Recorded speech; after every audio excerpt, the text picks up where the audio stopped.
the myth is that marketing operations professionals are often seen as marketers that like just do email marketing or something like that. And the reality is that's not even close to what they're capable of.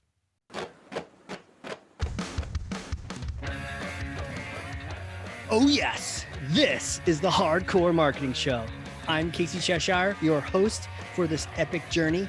Today's show is sponsored by Ringmaster, on a mission to launch B2B podcasts that create relationships, generate revenue, and drive growth. Ringmasterlive.com. Bam.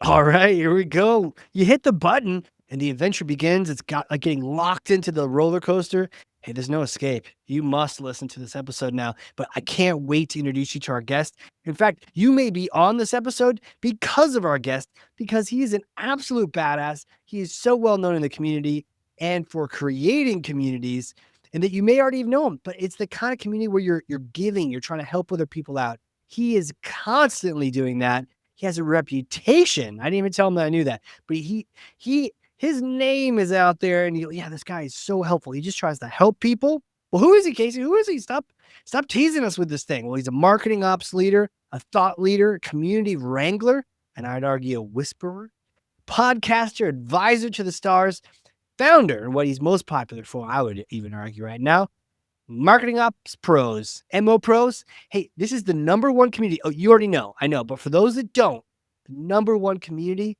for marketing ops professionals. And any idea how many people? Over 20,000 marketing ops pros are in this group. Hundreds of members joining every month. So this is definitely the place to be. If you are listening to this, give it a little whirl if you're not already in it. And then definitely have your team join. This is the place to be. While he's doing this, my guest is also co-hosting the OpsCast podcast. Community-led founder and CEO of marketingops.com, Mike Rizzo. Welcome, sir. Wow. That was fantastic. Thank you. I appreciate it. No, happy to be here and happy to talk shop with you about hardcore ops and marketing and all of the things. Let's do it, right? Let's do it. Right about now, you're going, oh my God, what do I get myself into? It gets worse. All right, hold on. I got to pass you this thing. It's heavy, but I know you're tough. Okay. Mike, go ahead and grab Thor's hammer. You want to grab that? I got it. Yep, I got it. That was a one-handed, backhanded grab of Thor's hammer, like he's used it before. Mike, take from me Thor's hammer and smash some kind of marketing myth, a bogus strategy, a misconception. Set the record straight once and for all. Yeah, for sure. It's funny. Fun fact: my face was put on Thor in some sort of meme music video that was created by another, or another group. Yes, It's kind of funny that you held up the Thor thing. the hammer. Yeah, the hammer. Let's bust a marketing myth of some sort. Marketing ops isn't marketing. It is so much more than that. And that is a line that I like to bring to a lot of conversations. And people say, well, what are you talking about, Mike? Like the word marketing is literally in the name, marketing ops. And I would challenge you to think about what that might mean in terms of the definition of what marketing is, right? In the sort of traditional sense. Marketing operations is about the components that go into enabling a successful go-to-market motion. And modern marketing doesn't happen without technology. And so the myth is that marketing operations professionals are often seen as marketers that like just do email marketing or something like that. And the reality is that's not even close to what they're capable of. And so we are out there trying to smash the myth that they are marketers and trying to bring to light that they're more than just marketers. They are go-to-market product managers that are enabling the capabilities of a business to bring a modern go-to-market motion to life. Said differently, it's translating the unique language of the business to the art of the possible with technology. Damn. That is a soundbite if ever I've heard one. Shit. So where does this belief come from that they're like just marketing? I mean, you mentioned the name, but like around town and in professional circles at marketing conferences, what do you get put in a box? Like, what are we doing?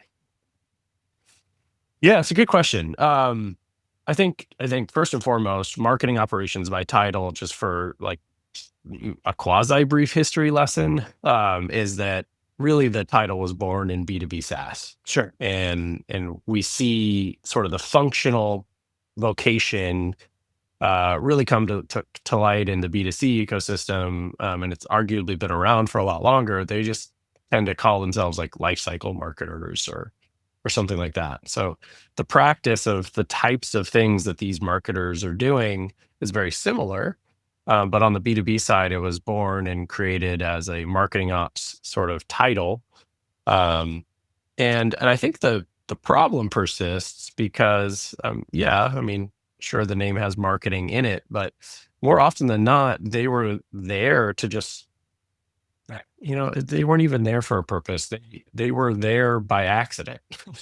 When marketing ops was created, most of us were sort of handed the reign of some sort of technology, right? Whether that was a HubSpot or a Marketo or a Pardot or an Eloqua or insert any other sort of marketing automation tool. And we were forced to just figure out how to make this thing work to support marketing. And marketing operations was born, right? And so you roll into a marketing org for a marketing automation product, and you take what would have been a traditional marketer and make them now somebody responsible for tech. And some of us really fell in love with that piece of it. And I don't need to sit there and come up with the next great campaign idea, but I will help you figure out how to segment the database in a very structured and measured manner to understand A, what is possible from our current layers of data that we have access to or don't. And then B, how do I activate on that technology and that data layer to achieve the best outcome? And then C, what is the best outcome? Let's begin with the end in mind, right? I'm going to be your sort of steward, your guide on, you have a goal in mind, and I need to set up the ecosystem and the infrastructure for you to achieve that goal. And that is fundamentally a very different way of thinking than the person who's coming up with sort of the next copy or content or creative idea, or the pricing strategy for that matter. If you look at the traditional sort of marketing as a definition, right, there's lots of components that go into marketing, but they are not often focused on sort of technology. And marketing ops is, but that doesn't mean that they're marketers. Hmm. It also doesn't mean that they're not marketers. Well, I mean, I think that's the thing with marketing. It can very quickly and easily be everything in the organization, right?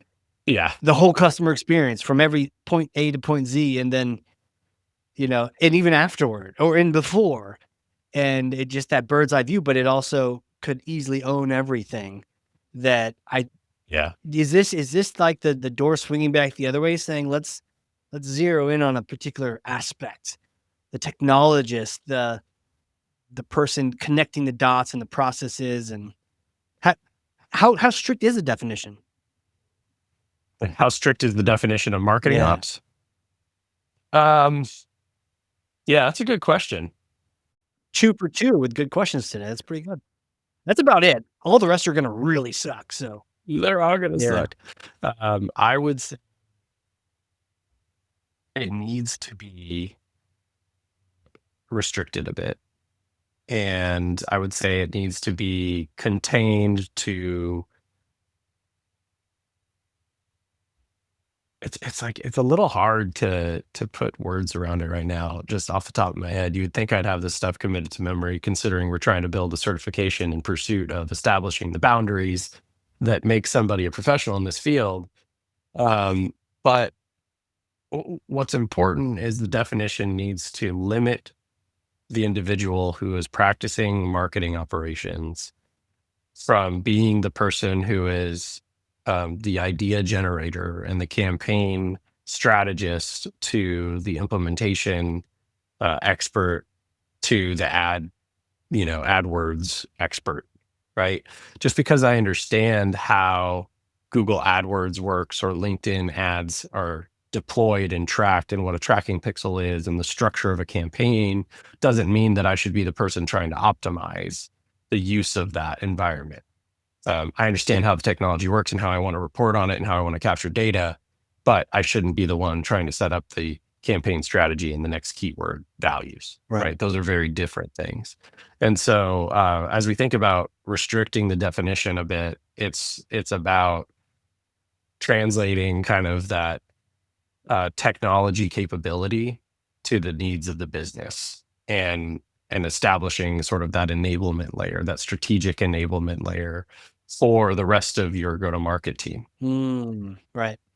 That would be my sort of stab in the dark at like how do I get somebody to think about a marketing ops professional? Uh, I guess to try to position it against a different role that perhaps has a bit more understanding for people, particularly in B2B SaaS companies.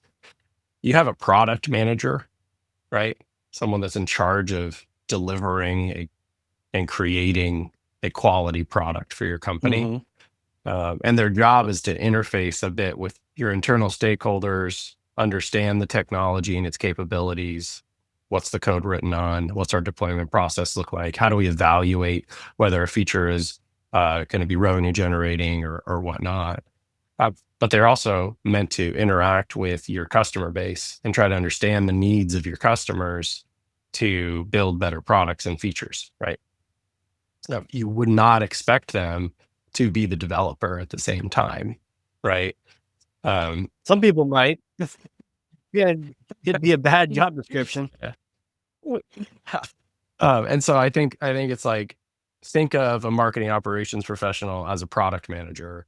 Their product is just made up of lots of different go-to-market technologies, and their job is to service the customer journey, your internal stakeholders, ensure your brand is staying compliant, and then help you recognize revenue in the way your business recognizes revenue. And I don't truly mean that in the fiduciary sense, but let's figure out how to do some measurable ROI as we make these investments. What is it? I mean, I know.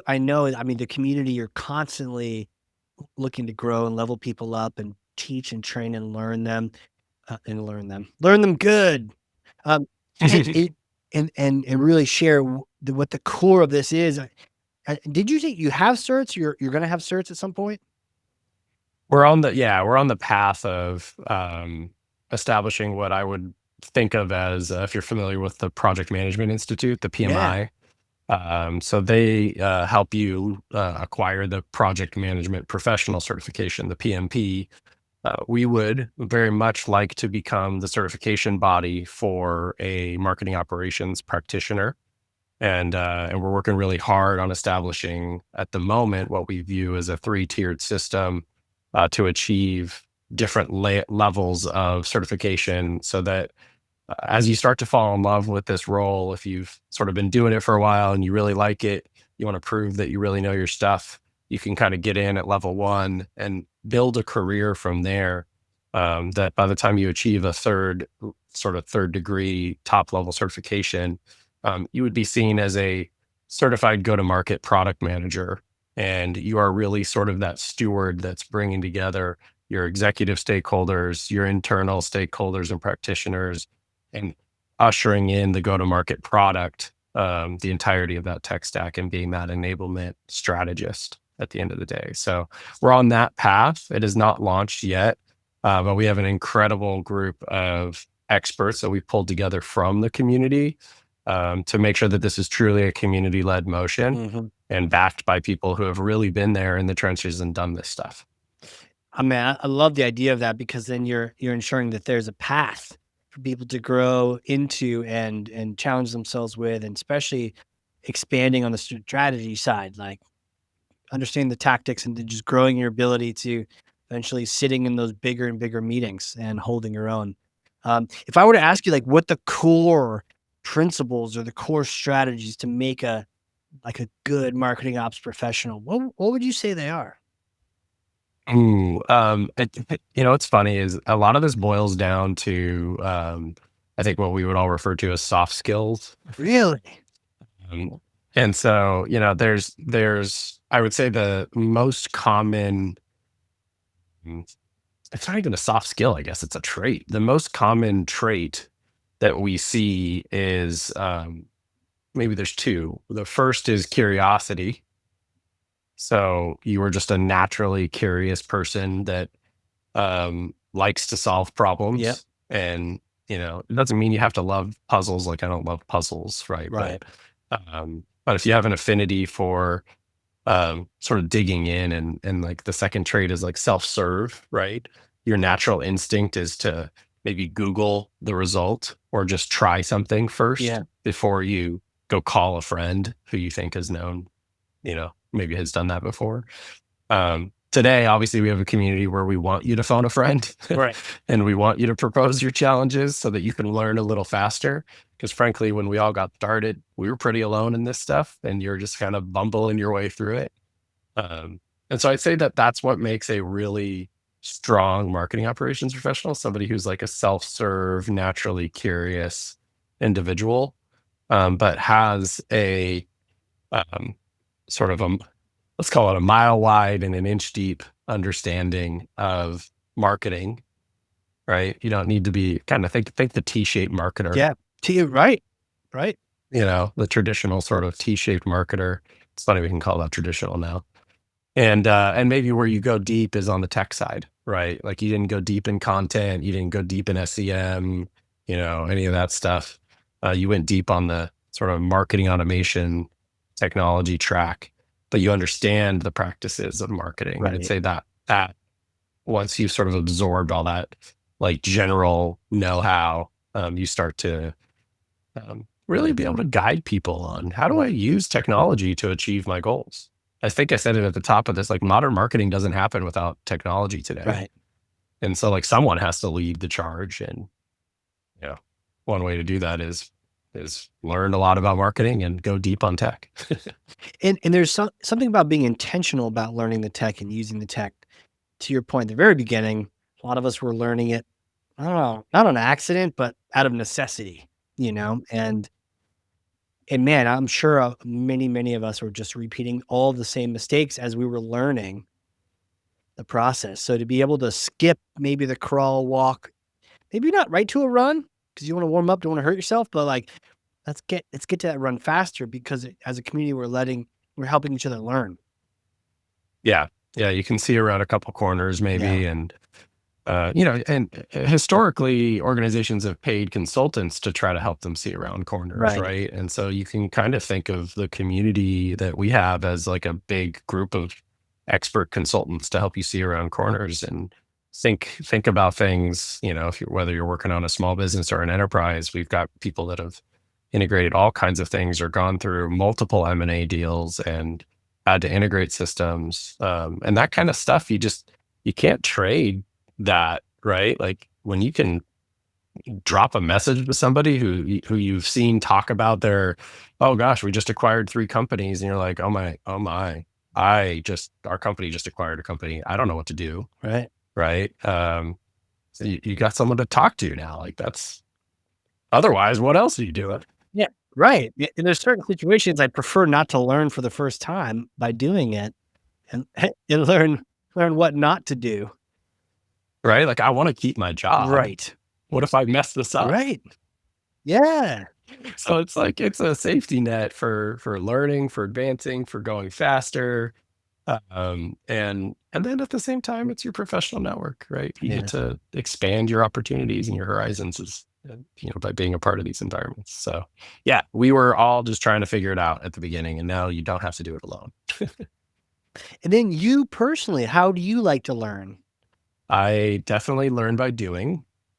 I tend to get my hands dirty and try to understand the capabilities of anything. Take for example the community platform that we host our forum on.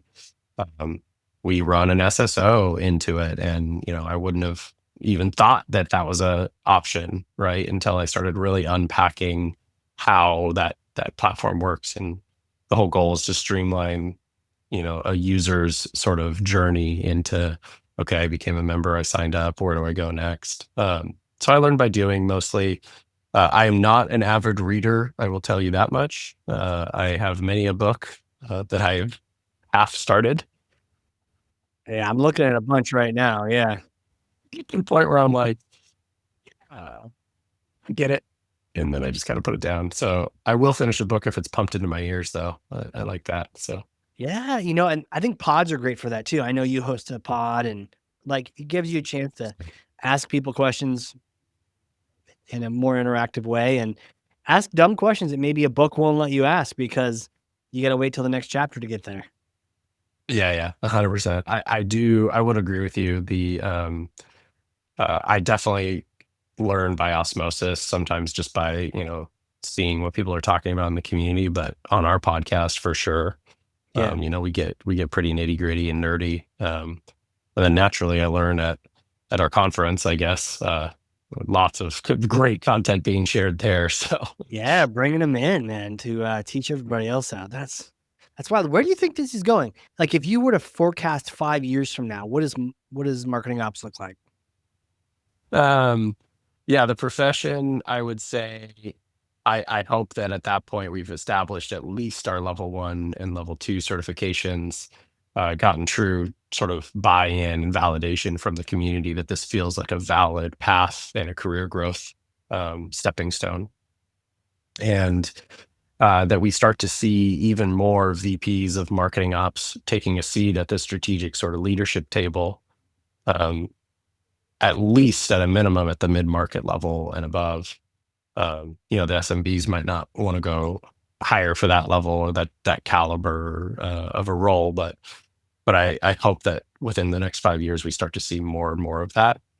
Um, and we start to see that executives and board members, when asked the question, who's in charge of your go-to-market tech stack, they fundamentally understand that that's somebody that came out of a marketing ops background.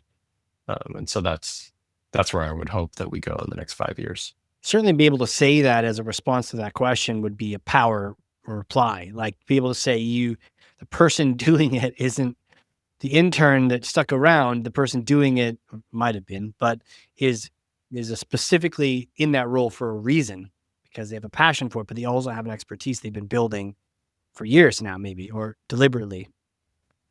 Yeah. That's a great response to be able to say that that's happening. Question though, like, is doesn't AI just murder everything? Aren't the apps just like work? In 5 years, Uh, you know? Absolutely not. Absolutely not. Hey, complex CRM and marketing automation integration and all the other apps. Please just have a conversation, meet amongst yourselves, and sort yourselves out. Thanks. Okay, bye. Right? Like a prompt like that should not. It's not solving everything. Huh? You don't think it's all just magically fixed by 2030? No, no, no, definitely not. Uh, I was on with the CEO earlier today, building his company, and he said something to me. He said, I think he recalled a quote or commentary made by Steve Jobs where you don't hire smart people, and then tell them what to do. You hire smart people to have them tell you what to do. And um, and he said one of his favorite things is when he's got a smart person saying, "Hey, this isn't right. Here's where I think we need to improve." Um, the nature of AI is that it does not do that. It's capable of telling you some things, but you do have to engage with it, and you have to get it to engage with you, right? In most cases, unless the AI is going to be specifically trained to act like a consultant and pull information out of you, you still have to initiate the conversation, and you have to sort of have a problem in mind and know which AI to use, which is no different than engaging a consultant. And so far, as we can tell, AIs are not going to be great consultants. And here's why.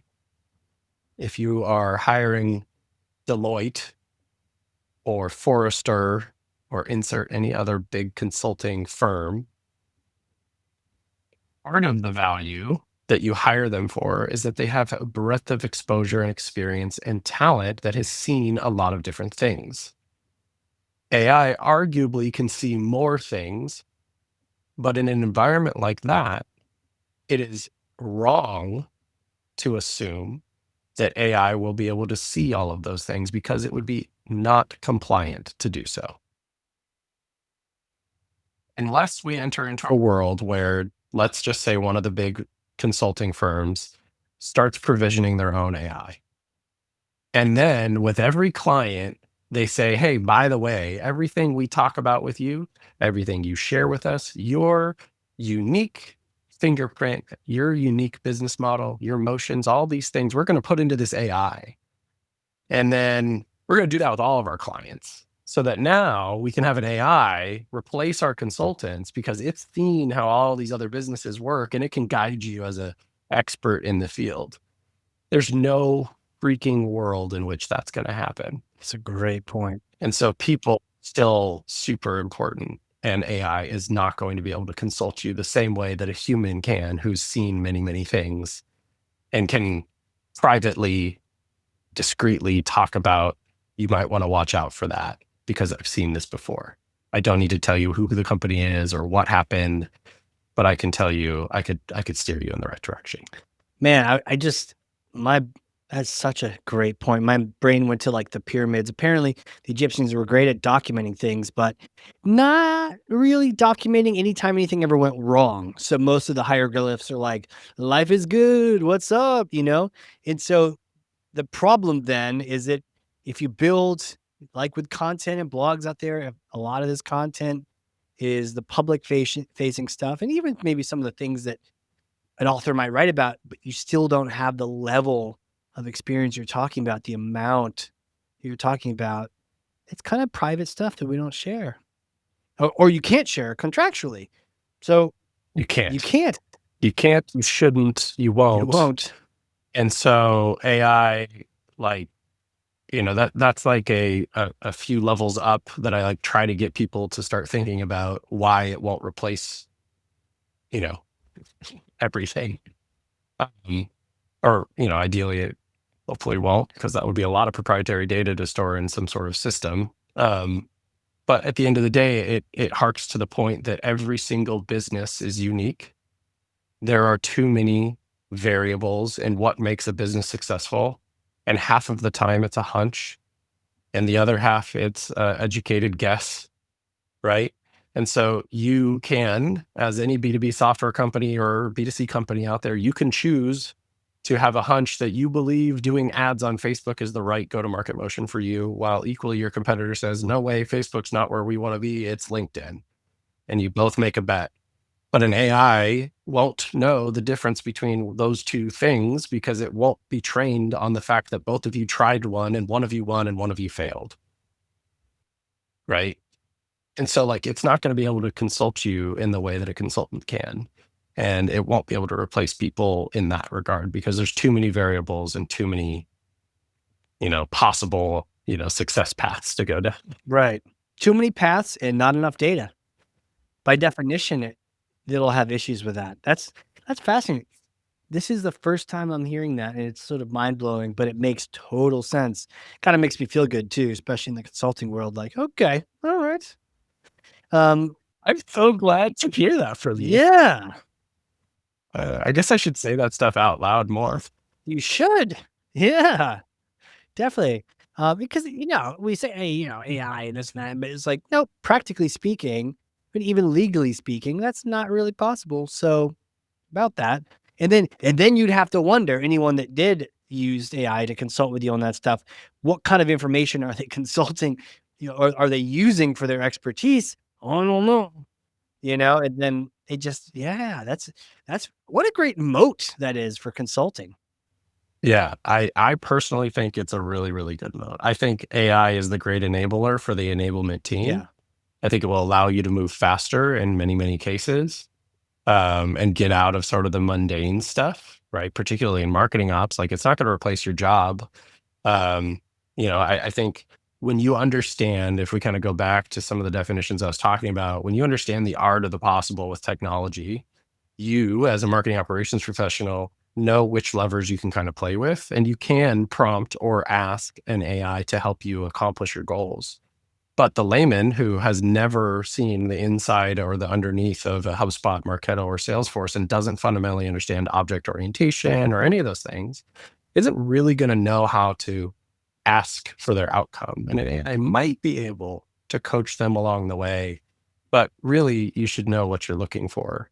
And so I think that that's the exciting piece is when I know that I can string together different aspects of a tech stack, I can get an AI to do that for me faster because I can see it and prompt it. And I know what I'm doing. Right. And that's just totally different. I think it's a great enabler for the enablement team. Yeah, it's like asking that $1,000,000 question. I don't know if you heard that example of the guy that comes in and taps something with a hammer, and it suddenly works, but his bill's like $1,000. And they're like, "All you did was tap it with a hammer." He's like, "Yeah, but do you know where to tap it?" You know? Like, and yeah, interesting. Yeah. That's my feeling on it anyway. So yeah, I think we're fine. We're recording this episode at a time where yet again there's been a round of layoffs in the tech sector, and it's disheartening to see. And there's a lot of people saying that we're replacing jobs with the functions of AI. And that same CEO I was speaking with earlier today, he was like, Here's what's going on with us. We're a super lean team. We use AI to the utmost, Sure. but it does not execute for you. Yeah. It just won't. Yeah, won't execute for And sure. you have to get it to do things. And if your natural instinct is to not do that, and then you don't even know what to ask it, Right. it doesn't know what to ask you either. Open up ChatGPT today, friends, and see what it says to you. I Right. I don't think it's gonna ask you a question. I had another thought too that when you brought up the prompts, right? I had an example the other day where it was either my wife or some of the family was, if you ask it like a yes or no question, or if you ask it a this or that question, like cake or pie, it's going to be like, okay, yes, sir, cake or pie, but the answer might not be either. It might be ice cream, right? And so, Yeah, classic consulting, no, don't connect this database to that database, or no, don't delete all the emails just because they're unsubscribed. Like, right? Like, someone has to be yeah, able to say no. I remember so many times saying, like, I know these other people told you this would be a great idea, but like, please stop that immediately. That's going to blow up everything. Um, and unless you're prompting it to prompt you back by saying no, in which case it will just say no every time, there's a little bit of that disobedience, that comes from experience, the stuff that you're talking about, to be able to say, actually, no, that's not at all what we want to do. Let's shift gears over here. And they're just gonna be like, oh, this machine's broken. It's telling me the wrong thing. So it takes a little bit of conviction from someone staring at you saying, look, I want you to be successful, and this is not the path. yeah, totally. And as I said, right, like in theory, you can create an AI that is meant to ask questions. So if you said cake or whatever your other choices was, I Cake, can't remember pie, right. ice cream. Yeah. Cake or pie, right? To this thing, its first response, if it was a properly trained sort of consultant AI, would be, well, tell me why those are the two options and what are you trying to do? Right. Right? Is this for a party? Is this for whatever? Is it for a funeral? Do you have a taste preference, a texture preference? It might start asking you questions to try to get to the bottom, to the root why you're even prompting it this way. And arguably that's what a good AI trained consultant should do. Yes. But it's still, and you could do that, right? Like we could build an AI for that, but it still won't necessarily have the context of how did others do it. Right. And how many questions do you have to ask in order to have the appropriate context? Right. Right. I don't know. Right. Unless you're just blankly telling it. I mean, I guess you could try to say ask the number of questions you feel like you need in order to get the best answer, or just say ask 4 questions. But yeah, there's a natural tendency to want to reply with here's the answer before saying what exactly are you trying to do here, because it may be none of the above. Yeah, Wow. exactly. Man, my next question really is like, who are you? Who are you? Like, how do you know these things? You created communities from thin air. Take me back in time. Little Mike, did he know he was going to be creating communities, rocking the marketing world, doing all these things, being on podcasts, chatting with CEOs, telling them what's up? No, I'll take you Yeah, back. take me back. I told this story at Mopsapalooza in I think it was our first year, might have been our second year. I actually knew that I wanted to be in marketing from the ripe old age of like 10, which is like back then, not that I'm like super ancient or anything, but like back then, marketing looked very different. There wasn't, technology enabling us the way we have it today. And I just had this like moment where I saw this idea for a commercial in my head, and I thought, like, gosh, I shared it with my family, and they were like, "That's marketing." I was like, "Oh, what's that?" So like I kind of learned along the way, and over time, I went to school for a business marketing degree at Cal State Fullerton. I got actually delayed my graduation by like a year to take a big kid job, quote unquote, with my air quotes. Okay. And I started at an ad tech company. So I got my start in ad tech as my first job. And that ultimately taught me code because I was doing ad trafficking. Now code became not so scary. I thought, well, maybe I can learn how to build websites and emails.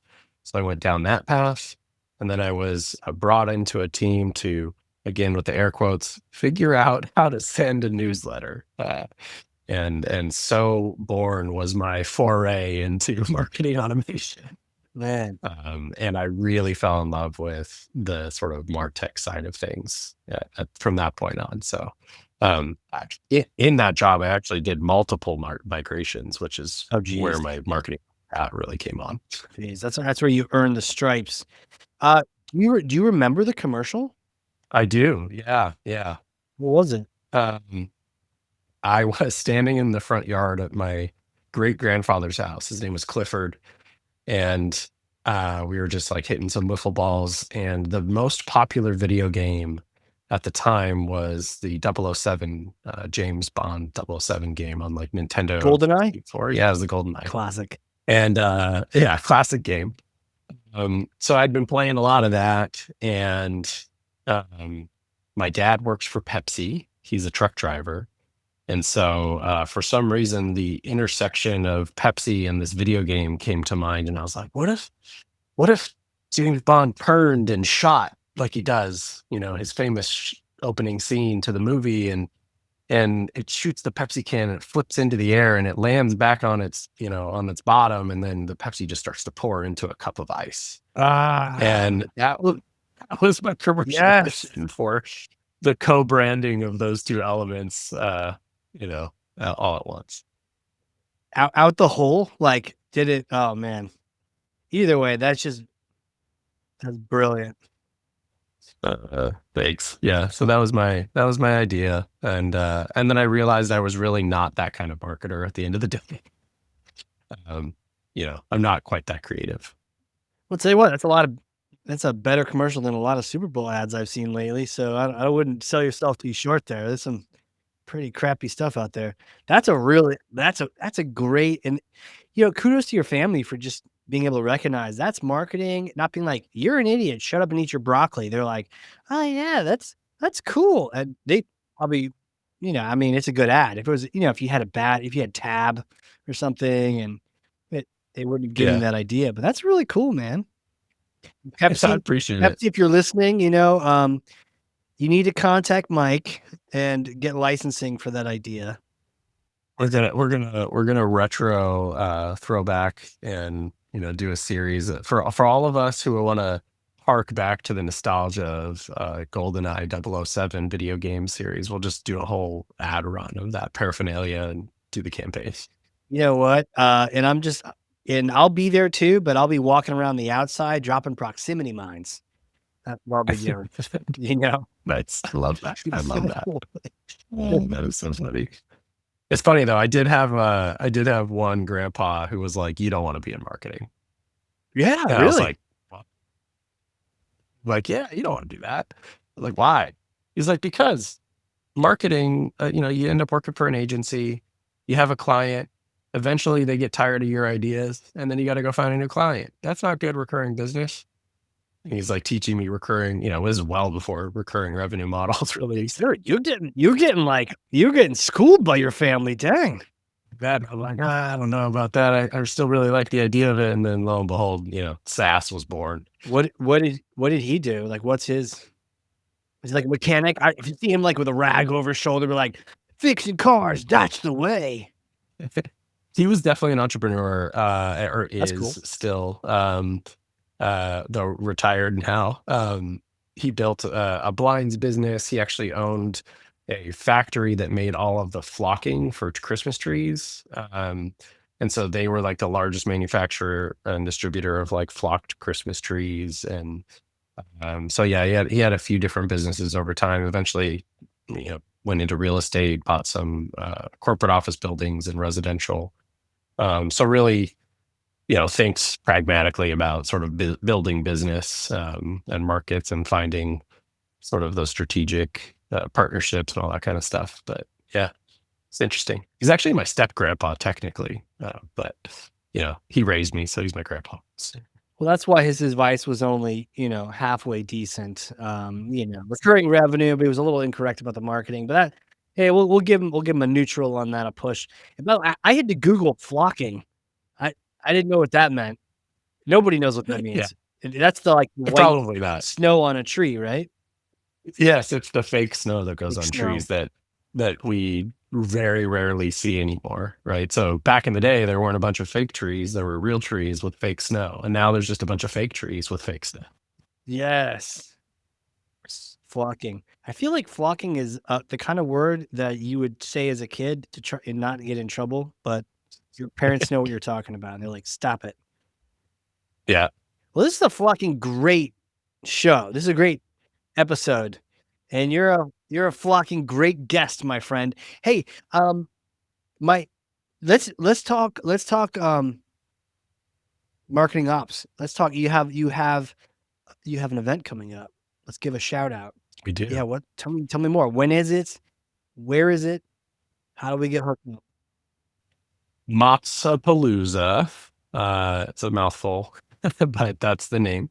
Mopsapalooza is back again for its third year. It is a hybrid event for anybody in, as you might imagine, marketing operations, definitely revenue operations and go to market ops, since that seems to be the trend these days.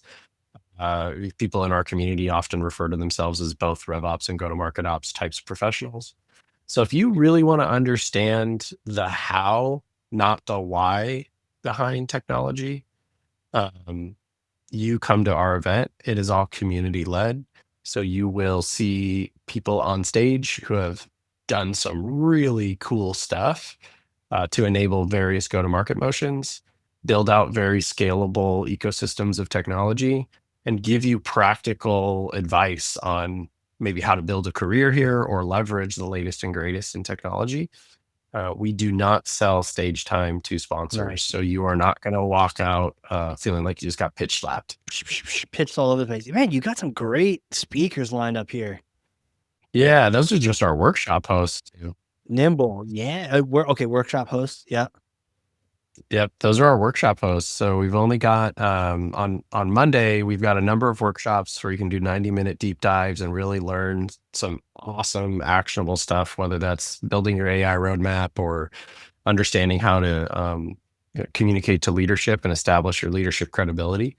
We've got workshops for all of those things, but the speaker lineup, I just selected and notified all the speakers as of today, as of this recording. So the full speaker lineup will come out over the next few weeks, Yeah. but it is a robust lineup. I think we have 65 speakers overall Dang. across the 55 sessions that we'll run for the 2 days. I love this, man. You said this is the how to the why.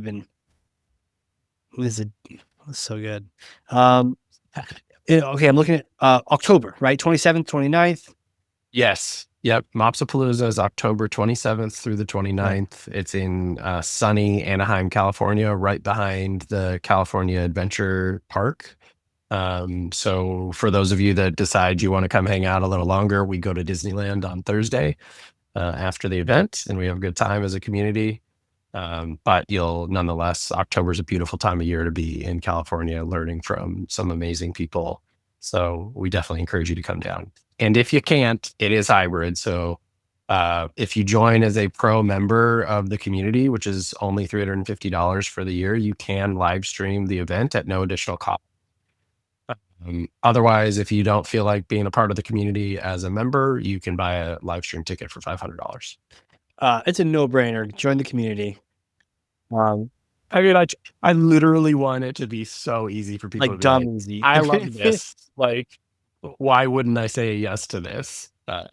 It's kind of the Amazon approach, right? Like one membership gets you access to all these Oh yeah. things. That's totally what I'm trying to do too, except for not a multi-billion-dollar company, just a community. Totally, man. But like even the in-person price is totally reasonable and yeah, expensible, really important for training. So, dude, sick. And what we'll do is we'll link for everyone that's interested in the show notes. Boop, boop, boop, click right on through and we'll get you to mopsapalooza.com. What's up? Get all on there and get a little October Anaheim time in. That would be just brilliant, right? That's good weather time right there. It is. It's usually quite beautiful over here during that time of year. And not that there's anything wrong with a proper fall and having real seasons, because don't get me wrong, I would love to have some real seasons here in California Yeah. from time to time. Yeah. But, for those that want to come experience California, that time of year is wonderful. Too. Brilliant. Brilliant. My next really last question for you here today, because I know I've picked your brain here and those proximity mines are about to go off. But this one's a bit of a hypothetical. So I hope you're ready for this. Okay. Okay. You see, I may or may not have a time machine over here in New Hampshire. So you come visit, do an event in Boston. You got one coming up actually, right? So do a little event in Boston. Come use the time machine. I do have one. It's a backyard covered in tarp. But it's a particular kind of time machine where you get a chance to go back in time and meet yourself 4 days after graduating. You get that business degree, shiny marketing degree, right? And you get to go and talk to yourself. What do you tell yourself? Speak up. Yeah, I would say speak up. I was never afraid to challenge if I felt that I was right about a particular situation in my collegiate classes, for example. But in the professional world, I had a lot that I thought were decent ideas, and I didn't often share them. And I actually had a boss that was about 4 years into my career at this point, and my boss said to me, I know you've got more underneath the hood there. Like you need to open up and tell us what you're thinking.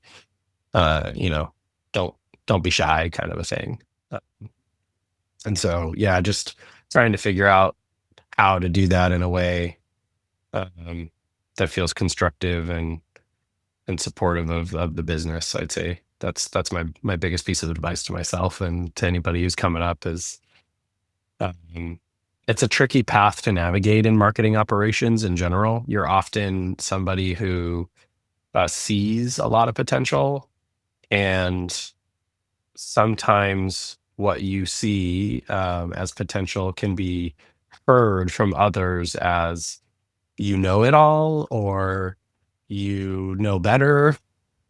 When in reality, that's not your intention. It's to be supportive of the goal.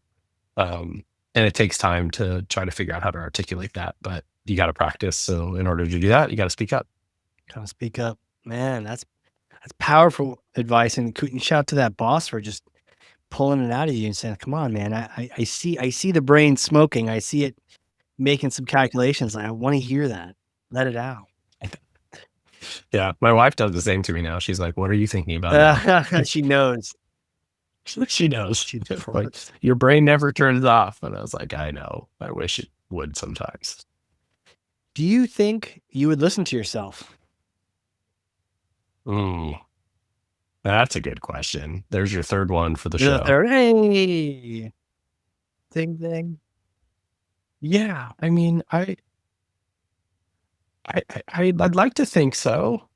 I think that there's a natural bias in business to look at the sort of, I don't know, junior talent as inexperienced or, what have you. But I think I think every opportunity is a learning opportunity, both for you as the, let's call you the seasoned expert, and for them as the less seasoned expert. And so whether that's listening with ears to learn or listening with intent to teach, I think you can listen to somebody and have an open mind to either supporting them in their mission and their vision for what they want to bring to life, or educating them on perhaps why it didn't, work or it won't work. So Yeah. yeah, I don't know. I think so. I'm also like running a company now, so I would much rather those people just come to me and tell me things. Like I'm very, very happy to have them tell me I'm wrong or come up with a better path. Please, right? Absolutely. Um, Not everyone's that vulnerable that they can or that courage they can handle, coaching and correcting. But man, I mean, that's how we get better. That's how the company grows, and that's how we grow as people. So, um, Totally. and I think you having that mindset will encourage everyone around you to follow suit. Yeah. Yeah, yeah, for sure. I think it's really, really important. Um, it just happened on our team meeting, for example, I don't know, yesterday. I said, "Hey, I don't really know which path is the right path, but here's the two that I'm aware of. What do y'all think?" And they went, "Oh yeah, option two." Right? Like, let's just go that way because that's going to be less friction for all of us. Like, so like I'm constantly just saying like, look, tell me, tell me what we could be doing better. And ideally, I'm not the one proposing the two solutions each time, but in that case, in that one example, I was. So, Man, this is I mean, such a great convo, dude. Where do you want people to reach out? How do you want them to connect to you, marketing ops? yeah, yeah. I'm on LinkedIn. You can definitely find me there. My handle is just Mike D as in David Rizzo, Rizzo. So you can typically find me there. I don't use X or really much of any other platform. Otherwise, come join me in the community. Visit me at marketingops.com. Join us as a member, whether you decide to join sort of just the forum side, which is free, or you join us as a member in Slack. I'm very, very easily reachable. And if you really want to reach me, you can email me. It's mike@marketingops.com. If you really want to reach you. Yeah. Like, don't just like go through all the gates of the walled gardens, Right, right? The right, community barrier or the LinkedIn barrier. Just hit me in the inbox. right. Yeah, man, dude. Well, I just want to say thank you so much for coming on here. We've been in our own time warp here, like the just hour just nuked by. It was brilliant. That's how you know when you're losing track of time that like things are cranking. So, man, talking through, um, the limitations of AI and what really makes up the foundation of marketing ops and getting specific in a world of vague marketing, everyone doing everything the broad, the T. Dude, this has been fantastic. So thank you for coming on here. Yeah, thank you for having me on. It's been definitely a lot of fun. And, you pointed out yet again that I should probably share my ideas a little bit more often. Hell yeah. Hell yeah. And you know what? On that note, for those listening, if you learned something, and I know you freaking did, because I literally have 2 pages of notes, front and back. I even drew the Pepsi thing, dude. I drew it. Um, I Love drew it. it. And yeah, then share this with someone else. One person, two people, 9,000 is cool. But even one person, who needs to hear this? Do you have a fellow marketer struggling? Do they not know about marketing ops? Maybe they should join, get the good word out. That's thought leadership. Even one person, still thought leadership, but get this good information out there. And hey, maybe that's you need to hear it. Speak up. Speak up. Share your ideas. I'm sure they're powerful, especially if you've been listening to this podcast because we talk about all sorts of things. But anyways, Mike, thank you again, man. Yeah, thank you for having me on. I really appreciate it, and looking forward to hearing what people think. So, it'll be fun. Hell yeah. Hell yeah. And with that, guys, this has been a flocking cool episode of the Hardcore Marketing Show.